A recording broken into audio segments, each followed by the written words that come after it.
presenter is in presence again, and I'd like to welcome Hans Pauwels from Bekaert. Hans is holding a master's degree in mechanical engineering from the University in Leuven. He worked as a project engineer at Atlas Copco for 11 years, and since 2018 he's working as an R&D engineer for Bekaert building products. So, welcome, Hans. Thank you. That's absolutely correct. One moment. One moment. IT problems. Yes.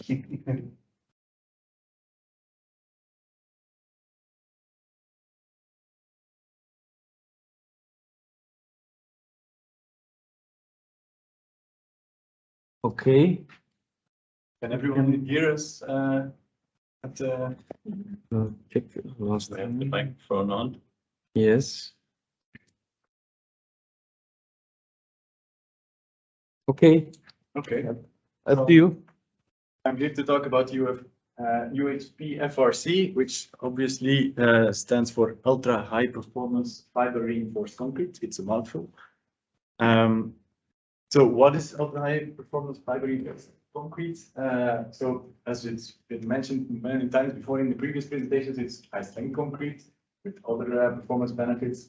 But if you look at the most used standards in USA, in Switzerland, in France, fibers are always mentioned. It's always a concrete with fibers, including fibers in the name or in the description. So it makes sense that we look at how these fibers work.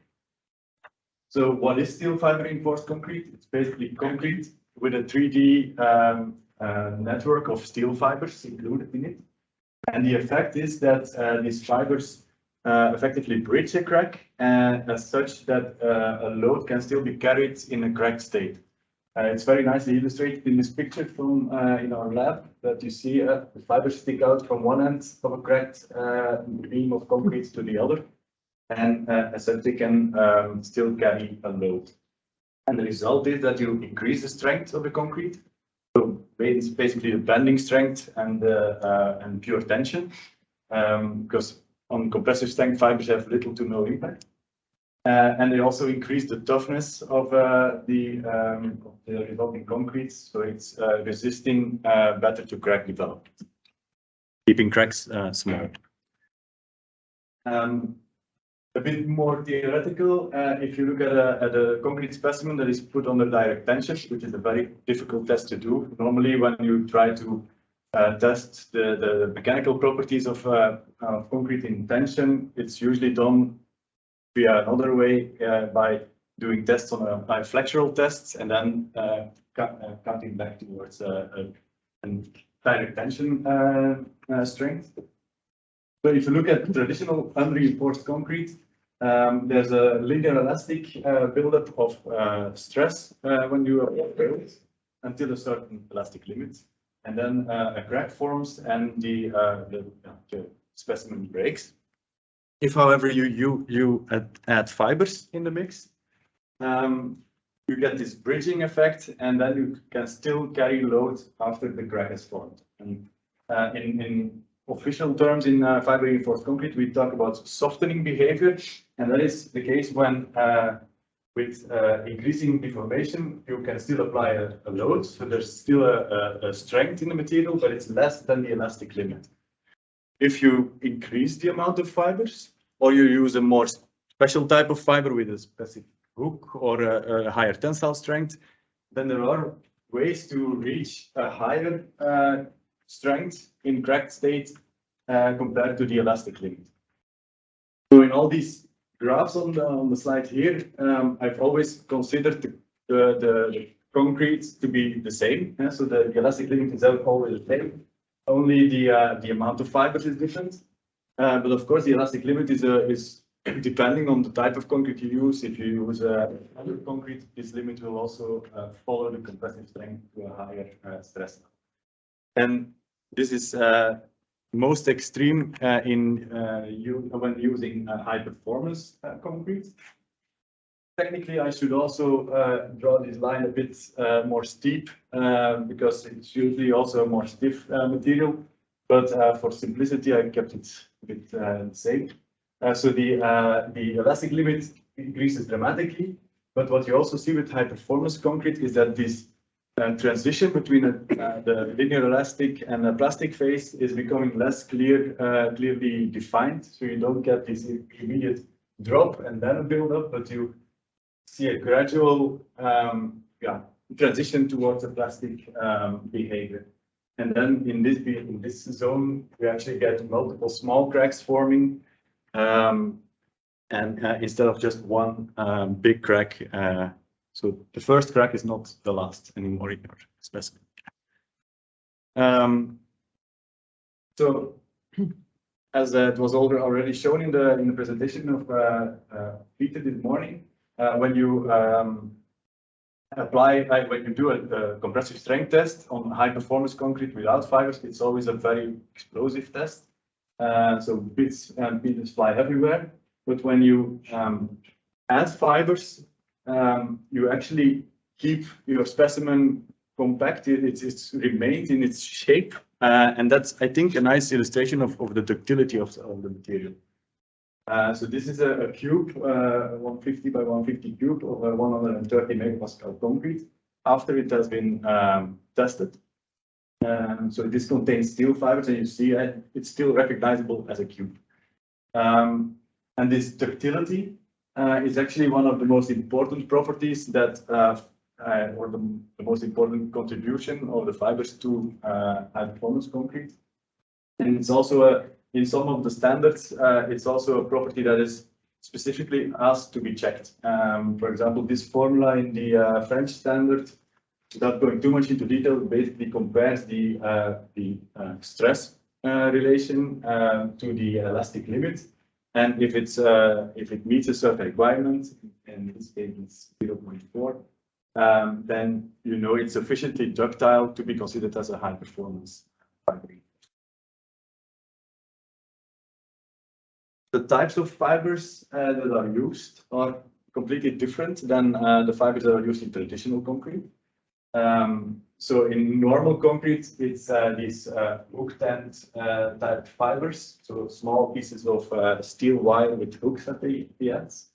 And the material that is used is a low carbon grade steel with the strength between starting at 1,200 megapascal up to 1,800, sometimes a bit more than 2,000 megapascal.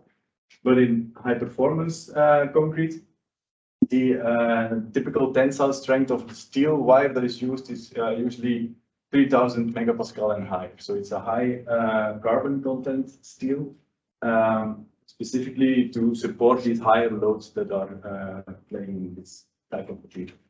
The fibers are also thin and short.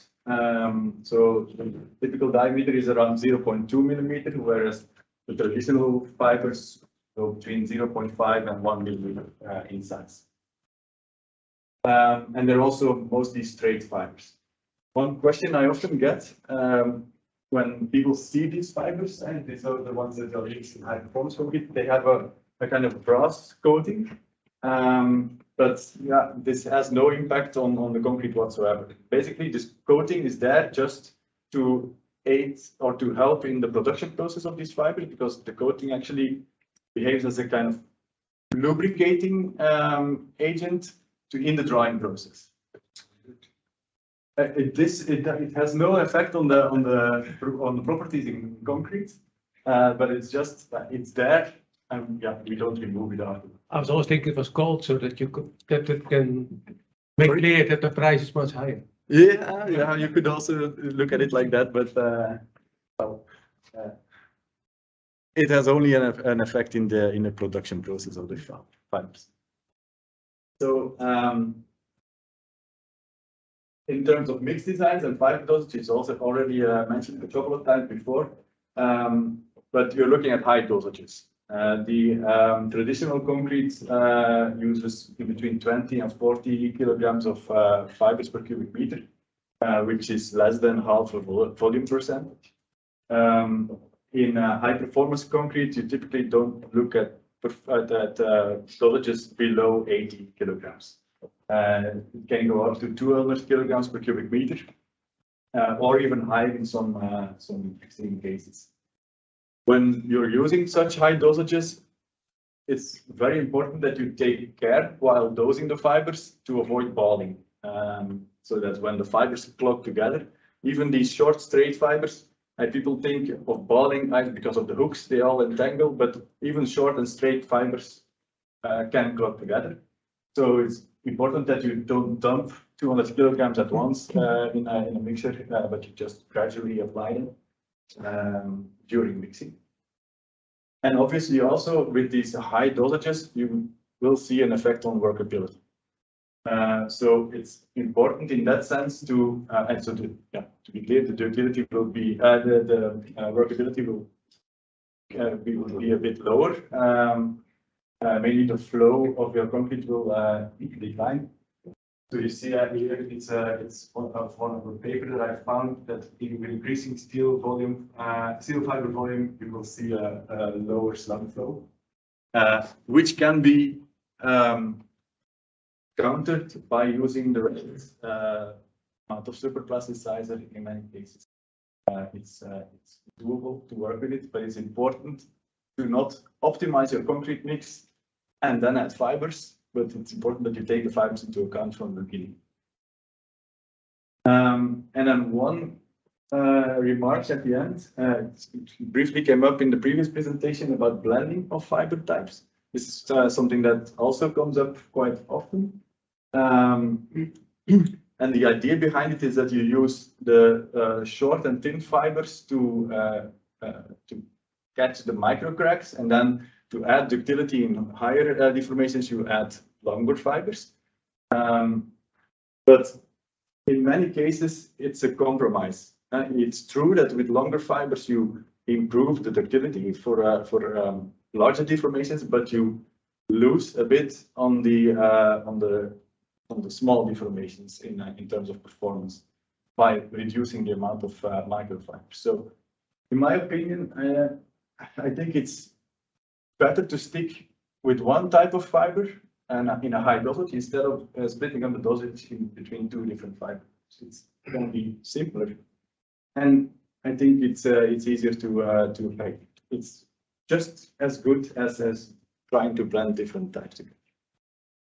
But there have been good performances in literature shown, but there's also some bad examples. So I think there's no clear way of saying you need to use this and this fiber together. It's probably a trial and error thing. Another thing that comes up a lot is fiber orientation. Also there, lots of literature, lots of different theories about how to look at it. Typically, it's described with an alpha factor, so it's an orientation factor, and then it's a factor that's different for 3D oriented fibers or more 2D or 1D dimensionally oriented fibers. The thing I want to say about this is it's definitely true. When looking at high performance concrete, it's always a self-compacting concrete, or in most cases. And in a very flowing concrete, your fibers will tend to align towards the flow of the concrete. So it's important how you cast specimens or products. And what's also important to note is if you're, like I explained in the first slide, if you determine mechanical properties of concrete, you're using small beam samples used in flexural tests. When you cast these in a small formwork, well, at the closer you get to the sides of the formwork, well, the fibers have nowhere else to go than to align themselves with the sides of the formwork. So they will be favorably aligned towards the length direction of your specimen. Whereas if you cut a specimen out of a larger sample, well, then you effectively cut the fibers that are at the sides. So you dramatically decrease the performance of those fibers. So that is something that you have to take into account, knowing that these specimens that we're talking about are like 15 by 15 centimeters, half a meter long. So if you if you reduce the performance of the fibers on the sides or improve them by having these fibers aligned with the edges, you need to take that into account to determine the properties of the material or the bulk material, where you assume that the fibers are 3D oriented. So that's definitely something to take into account when doing tests on this type of concrete. You also see orientation factors. This is from the French standard, the K factors.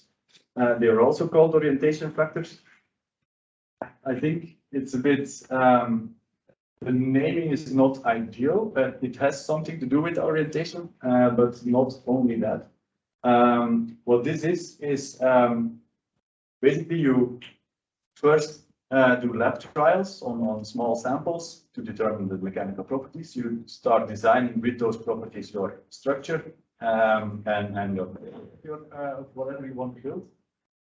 And then it's the idea that you make a one-on-one scale test model, cut samples out of it.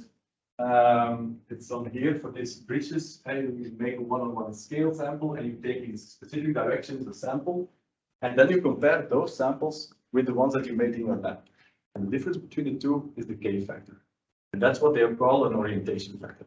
It's true, the orientation of the fibers will play a role in the difference, but it's probably not the only thing that is determining this.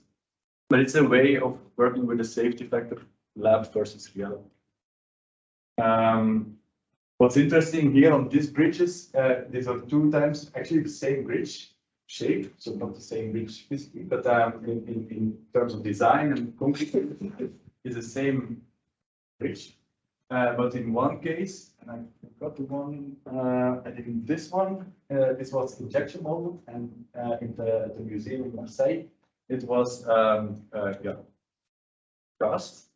And when they took these samples in the real, in their one-on-one scale models, they saw that the injection molded bridge was actually performing better than the cast bridge.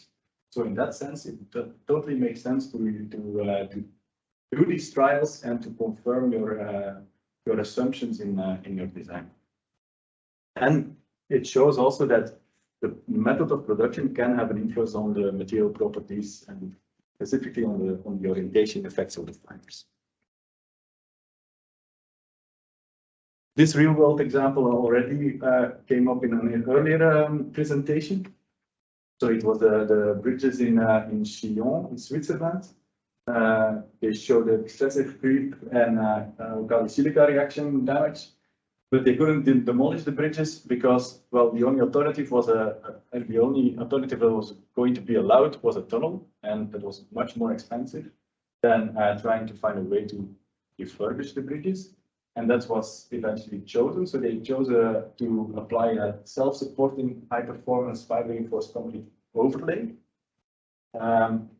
which is practically self-supporting, and it added minimal weight to the structure, but it increased stiffness and the lifespan of the bridges. What's interesting about this was that because there's quite a huge amount of concrete involved in this repair work, they installed a temporary concrete plant next to in the vicinity of the bridges, and they also was taken inside these bridges. So there's a dosing equipment installed there for these fibers. To apply the fibers in the concrete mixer in a more controlled way. So that's to avoid this balling issue that I mentioned earlier. And then in terms of new developments, it's already the last slide of my presentation. So we're working together with Aalborg and their premix extreme lights. 120 that already came up in the presentation of Tom. And we're looking at alternatives to these short straight fibers. Basically, we're looking at hooked end fibers. So the typical Dramix fibers of Bakerite. One of the reasons is that these thin and short fibers, well, they are like millions of tiny needles, so they are quite difficult to handle.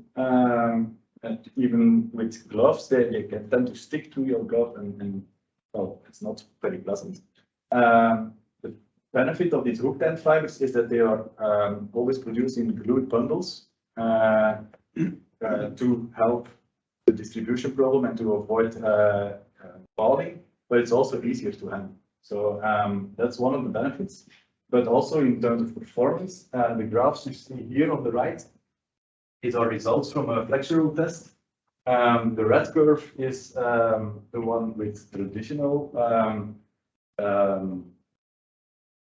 straight fibers, and the blue one is the with the new type of ceramics fibers with hooked ends. And the dosage is the same; it's 200 kilograms per cubic meter. And you see that the initial linear elastic phase is obviously the same because we're using the same concrete.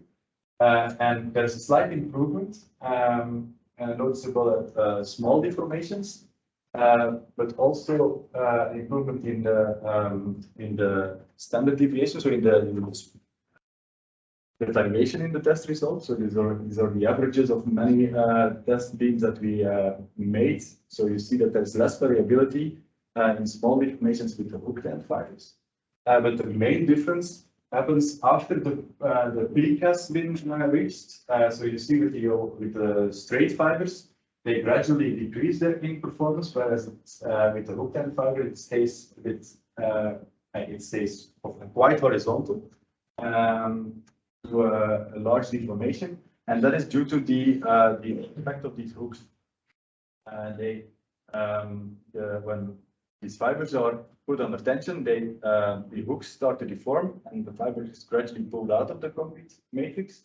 But because these fibers are there, these hooks are there, this adds, it makes it more difficult to be pulled out. So this is what keeps the flexural strength level until the hook is fully deformed, and then you see a more parallel behavior to the straight fiber. And this material has been used in a recent footbridge in Schoten. It's also already mentioned by Tom. It's a 60-meter long bridge, 2 meters wide across a canal with the extreme wide bricks and 80 kilograms of these hooked ends. That was the last slide, okay, of my presentation. Thanks a lot. Thanks a lot, Hans. Any questions? One question you mentioned on your slide, I think, difference in performance casting versus reaction. Yeah. Any comments from your side? Well, probably it has to do with the way that the concrete was flowing, and because it was injected under pressure, the fibers tended to align better the flow of the concrete instead of having them find their own way in gravitation. Like floating Yeah. in the mold, Yeah. always Yeah, because you don't see there's always reinforcement in them. So Did you test the glued fibers with UHPFRC or no? Yes. So the on the last The glue didn't have any negative effect? No. Because I remember something 30 years ago, which was very expensive to solve. Then the glue had an effect on the plasticizers, and it didn't set in safes. So Yeah, that was a problem. in some we do Yeah. regular tests on our production sound. It's what based on? It's based on what? It's a secret. The glue. It's polyvinyl alcohol and some secrets. It's a water-soluble glue, but it needs still mechanical mixing in the mixer to be fully dispersed. Also, many years ago, we spoke with Peter about pre-corroding the steel fibers to get a better bonding. Good work. But well, the bonding is mostly coming from the end hooks. So But mostly I use straight steel fibers, 6 if you millimeter. look at straight steel Well, fibers, that can have an influence yeah. indeed. But for the traditional hooked end fibers, corroding doesn't have a good. It's Okay. Sorry to interrupt, no problem. because program is running a bit out of time. Thanks a lot. Thanks a lot.